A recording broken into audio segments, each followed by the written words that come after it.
그 고기가 부정한 물건에 접촉되었으면 먹지 말고 불사를 것이라. 그 고기는 깨끗한 자만 먹을 것이니 만일 몸이 부정한 자가 여호와께 속한 화목제물의 고기를 먹으면 그 사람은 자기 백성 중에서 끊어질 것이요, 만일 누구든지 부정한 것 곧 사람의 부정이나 부정한 짐승이나 부정하고 가증한 무슨 물건을 만지고 여호와께 속한 화목제물의 고기를 먹으면 그 사람도 자기 백성 중에서 끊어지리라. 여호와께서 모세에게 말씀하여 이르시되 이스라엘 자손에게 말하여 이르라. 너희는 소나 양이나 염소의 기름을 먹지 말 것이요, 스스로 죽은 것의 기름이나 짐승에게 찢긴 것의 기름은 다른 데는 쓰려니와 결단코 먹지는 말지니라. 사람이 여호와께 화제로 드리는 제물의 기름을 먹으면 그 먹는 자는 자기 백성 중에서 끊어지리라. 너희가 사는 모든 곳에서 새나 짐승의 피나 무슨 피든지 먹지 말라. 무슨 피든지 먹는 사람이 있으면 그 사람은 다 자기 백성 중에서 끊어지리라. 여호와께서 모세에게 말씀하여 이르시되 이스라엘 자손에게 말하여 이르라. 화목제물을 여호와께 드리려는 자는 그 화목제물 중에서 그의 예물을 여호와께 가져오되 여호와의 화제물은 그 사람이 자기 손으로 가져올지니 곧 그 제물의 기름과 가슴을 가져올 것이요, 제사장은 그 가슴을 여호와 앞에 흔들어 요제를 삼고 그 기름은 제단 위에서 불사를 것이며 가슴은 아론과 그의 자손에게 돌릴 것이며, 또 너희는 그 화목제물의 오른쪽 뒷다리를 제사장에게 주어 거제를 삼을지니 아론의 자손 중에서 화목제물의 피와 기름을 드리는 자는 그 오른쪽 뒷다리를 자기의 소득으로 삼을 것이니라. 내가 이스라엘 자손의 화목제물 중에서 그 흔든 가슴과 든 뒷다리를 가져다가 제사장 아론과 그의 자손에게 주었나니 이는 이스라엘 자손에게서 받을 영원한 소득이니라. 할렐루야. 오늘도 이 새벽에 하나님의 은혜와 긍휼을 우리 모두에게 풍성히 주시기를 간절히 바랍니다. 오늘 우리가 봉독한 이 말씀을 가지고 축복의 비결의 제목으로 말씀의 은혜를 같이 나누겠습니다. 오늘 이 말씀은 화목제물에 대한 규례의 연속입니다. 화목제물은 이 제사장이 화목제물을 통해서 이스라엘 백성들을 하나님과의 화목의 자리로, 그리고 백성들과 백성들 사이의 화목의 자리로 이끄는 그런 귀한 제사입니다. 화목제는 하나님과 인간 사이의 화평과 화목을 위한 것이며, 동시에 인간 상호 간의 친교와 친목을 상징하는 기쁨과 감사의 제사, 기쁨과 감사의 제사가 바로 화목제가 되는 것입니다. 화목제를 드린 후에 그 제물을 공통으로 먹는 것은 기쁨과 감사를 서로 확인하면서 하나님과 거룩한 교제를 나누고 있음을 의미하는 그런 기쁨과 감사의 제사가 되는 것입니다. 그러므로 이 제사에서 중요한 것은 무엇이냐? 바로 부정한 것, 불결한 것으로부터 멀어져서 정결하게 되는 것입니다. 그래서 19절에 보면 불결하게 된 고기는 쓰지 말고 불살라 버리라. 20절에도 보면 부정한 사람은 자기 백성 중에서 끊어진다. 이렇게 부정한 고기를 먹는 사람도 자기 백성 중에서 끊어진다. 이렇게 경고를 했어요. 그래서 오늘 본문에 보면 계속 자기 백성에서 끊어진다. 이게 수도 없이 나오는 것을 보게 되는 것입니다. 그러면 끊어진다는 말은 죽이라는 말이냐? 그런 뜻은 아닐 거예요. 아마 이스라엘 진 밖으로 쫓아내라. 그래서 거룩한 하나님의 율법 의식과 또는 이 제사와 절기에 참여할 수 없도록 하나님의 백성됨을 박탈하는 그런 내용으로 해석되어야 할 것입니다. 칼빈은 이 구절을 해석하면서 뭐라고 했는가 하면 율법의 보호를 받을 수 없는 상태가 되는 것으로 해석을 했습니다. 여러분, 거룩한 제물은 거룩한 자들만 모여서 먹을 수가 있었는데 하나님과 성도 사이에 죄가 있어서는 안 된다. 그러니까 율법의 아주 중심적인 요구는 뭐냐? 주의 백성들에게 거룩과 정결을 요구한다 하는 것입니다. 여러분, 우리는 하나님의 은혜로 구원받았습니다. 아멘. 그러면 율법이 어떻게 되는 것입니까? 이 율법이 폐하여진 것인가? 아니라는 거예요. 우리 주님은 율법을 폐하러 온 것이 아니고 그 율법을 온전하고 완전하게 하려고 오셨다. 이렇게 우리 주님이 말씀했습니다. 그러므로 이 율법의 요구는 여전히 살아서 우리에게 정결과 거룩을 요구하고 있다 하는 거예요. 그럼 어떻게 우리가 율법을 이룰 것이냐? 우리는 우리 스스로 이루는 게 아니라 우리는 예수 믿어 그의 공로를 힘입어 우리는 구속되어 그분의 의를 받아 우리는 정결하고 거룩해지는 성도가 되는 줄 믿습니다. 그러므로 예수 믿는 사람들을 뭐라고 불러요? 성도, 거룩한 무리라고 부르지 않습니까? 여러분, 구약에서 화목제물을 드린 사들이 함께 먹는 거룩한 공동체가 되었다면 신약에서는 예수의 이름으로 거룩한 성도들이 함께 모여 하나님 앞에 예배하고 성찬에 참여하게 된다 하는 것입니다. 성도는 거룩한 무리로 이 세상에서 존재하고 있음을 늘 기억하고 사시기를 바랍니다. 그러니까 그걸 증거하여 나타내 보여주어야 하는 거예요. 교회가 어떤 곳인가 이것을 여러분 증거하여 나타내 보여주어야 하는 것입니다. 그러니까 빛된다 이 말은 바로 이런 뜻이에요. 그러니까 내가 빛된다 이 말은 내 얼굴에서 무슨 광채가 난다 그런 게 아니라 하나님의 거룩함, 정결함, 교회의 거룩함, 정결함이 바로 우리를 통해서 나타나게 된다는 것을 의미한다 하는 것입니다. 사도행전 4장 32절에 보면 믿는 자들이 한 마음과 한 뜻이 되어 모든 물건을 서로 통용하고 서로 나누었다. 그러므로 거룩한 성도의 모습을 반영하고 살았다. 그런 말씀이에요. 여러분, 오늘날 우리 성도들은 거룩한 무리인데 여러분이 거룩한 한 공동체 된 의식이 점점점 사라지고 있는 것은 참으로 안타까운 일이 아닐 수 없는 것입니다. 개인주의가 너무나 강하게 그래서 나만 구원받으면 되지 이런 생각이 강하다는 이야기예요. 오늘 본문의 말씀은 그러므로 성찬을 대하는 신약 성도들의 모습과도 비교가 되는 것입니다.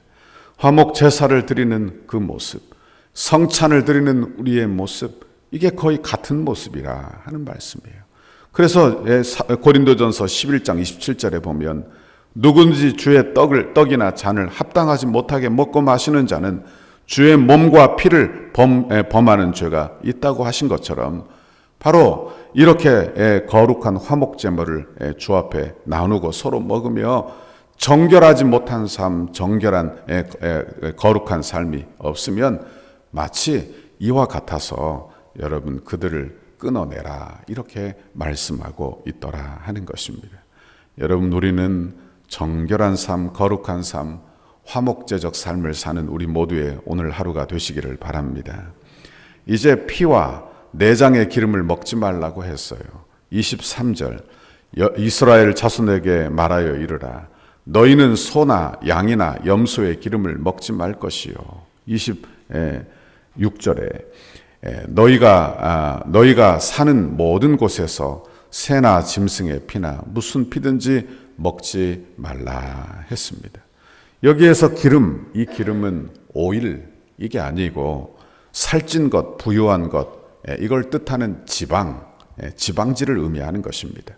그러니까 이 기름은 힘의 원천을 상징하는 것이므로 전적으로 하나님께 돌려야 했어요. 그리고 피는 생명을 상징하는 것과 동시에 여러분 이것은 피를 먹지 못하도록 했어요.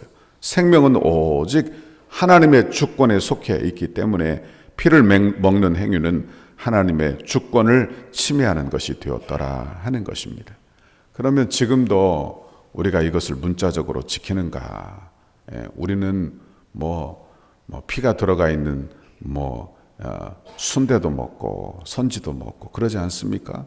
그럼 어떤 분들은 이렇게 구약적인 것이 되어서 먹지 말라 그렇게 명령하는 분들도 있죠. 여러분, 그러나 이것을 문자적으로 해석하기보다는 어찌 보면 영적으로 해석을 해야 합당하지 않나 생각을 해보게 됩니다. 왜냐하면 화목제물은 예수 그리스도의 피로 말미암아 온전히 성취되었어요. 그러므로 이제는 우리는 화목제물을 드리지 않습니다. 왜? 우리 주님이 단번에 그분이 화목제물이 되고 제사장이 되어 단번에 그 제사를 다 이루었기 때문에 그래요. 그러므로 이제 제사적 그런 여러 가지 의미들이 영적으로 다 이루어졌다 하는 것입니다. 여러분 또한 이것은 우리가 가진 것 중에 일부를 하나님 앞에 드리는 것을 의미하는데, 피와 또는 기름은 하나님께 구별하여 하나님의 것으로 드리는 거예요.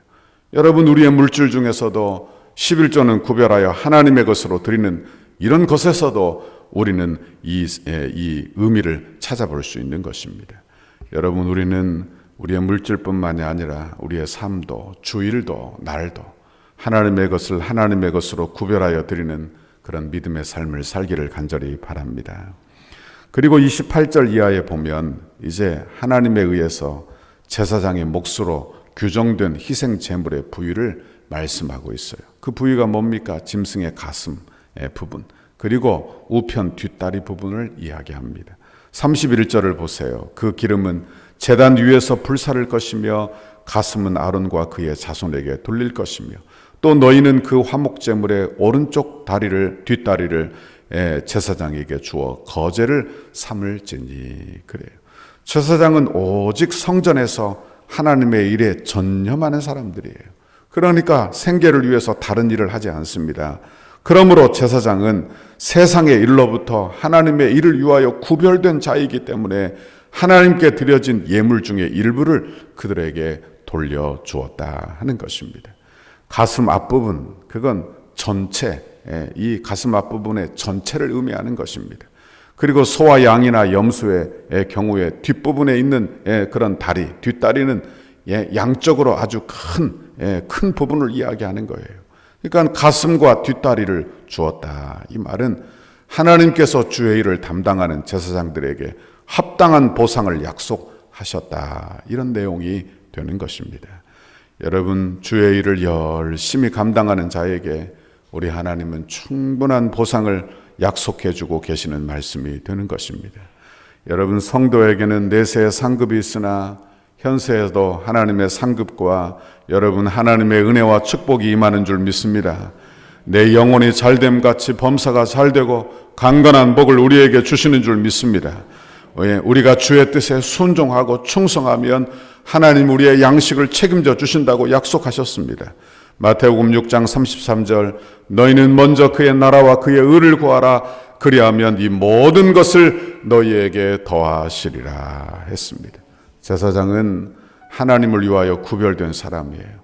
이제 우리 모두가 주를 위하여 구별된 왕 같은 제사장들이 되는 것입니다.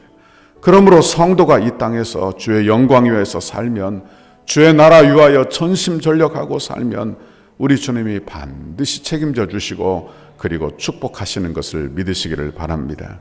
오늘도 이 믿음으로 주를 섬기고 오늘 하루도 기쁨으로 주를 바라보는 저와 여러분의 오늘 하루가 되시기를 주님의 이름으로 축원합니다. 기도하겠습니다.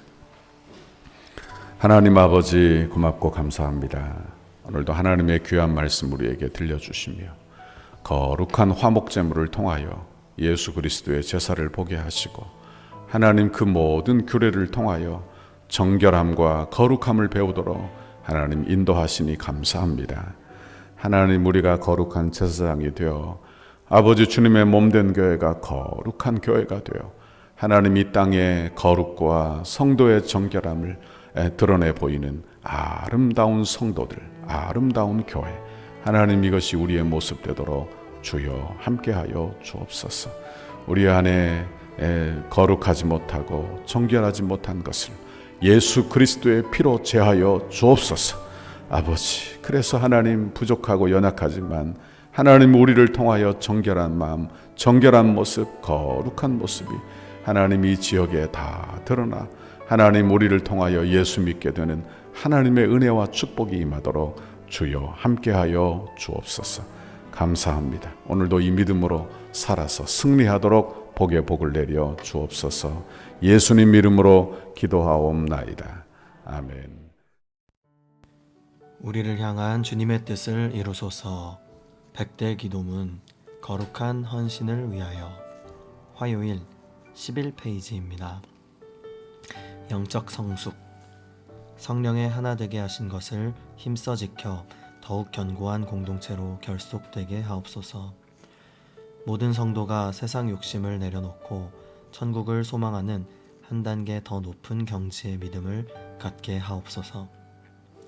주의 거룩한 비전과 소명을 위해 한 번뿐인 인생을 사용하게 하시고 건축이 부담이 아닌 축복임을 깨달아 기대하는 마음으로 새로운 은혜의 땅에서 누리게 될 영광을 소망하게 하옵소서. 모든 성도가 기도의 용사로 강력한 영적 군사로 무장되게 하옵소서. 삶의 형통, 성도들의 헌신이 다음 세대를 위한 위대한 씨앗과 영적 자양분이 되게 하시고 기쁨으로 헌신하는 성도들의 삶에 하늘의 신령한 복과 땅의 기름진 복을 주옵소서. 건축의 과정을 통해 영적 대부흥을 경험하게 하시고 성전 건축에 참여하는 성도들의 개인과 자녀와 가정, 사업장에 물질과 지혜를 한없이 부으시고 기도로 성전을 짓게 하옵소서. 사명 완수, 성전 건축의 모든 과정을 통해 온 성도들이 가슴 깊이 교회를 사랑하고 간절한 마음으로 새 일을 기대하며 꿈꾸게 하시고 시대와 민족과 교회 앞에서 하나님의 주신 사명임을 깨달아 영아부에서 장년부까지 온 교회가 한 마음으로 달려가게 하옵소서. 건축이 진행되는 동안 온 교회가 믿음의 튼튼한 공동체로 결속되게 하시고 한 마음으로 성전 건축에 참여하며 주님의 한 몸으로 일하게 하옵소서. 성도들이 건축을 통하여 믿음의 그릇이 더욱 커지게 하시고 새로운 공간에서 펼쳐질 주님의 비전을 넉넉히 감당하게 하옵소서. 성도들이 기쁨으로 헌신하여 덕소를 살리는 생명의 도화선이 되게 하옵소서. 한 영혼도 소외됨이 없이 믿음 안에서 기적의 역사를 이루는 통로로 쓰임받게 하옵소서. 건축의 내용을 이해하고 모두가 적극 동참하여 건축 홍보자가 되게 하소서. 믿음 계승, 건축을 통하여 선대의 고결한 믿음의 유산을 계승하도록 은혜를 주옵소서. 덕소교회의 모든 가정이 믿음의 주요 또 온전하게 하시는 예수를 바라보는 가정이 되게 하시고 부모를 공경하고 부모의 신앙을 자녀들이 배워서 믿음의 명문 가정을 이루게 하옵소서. 예수님의 이름으로 기도하옵나이다. 아멘.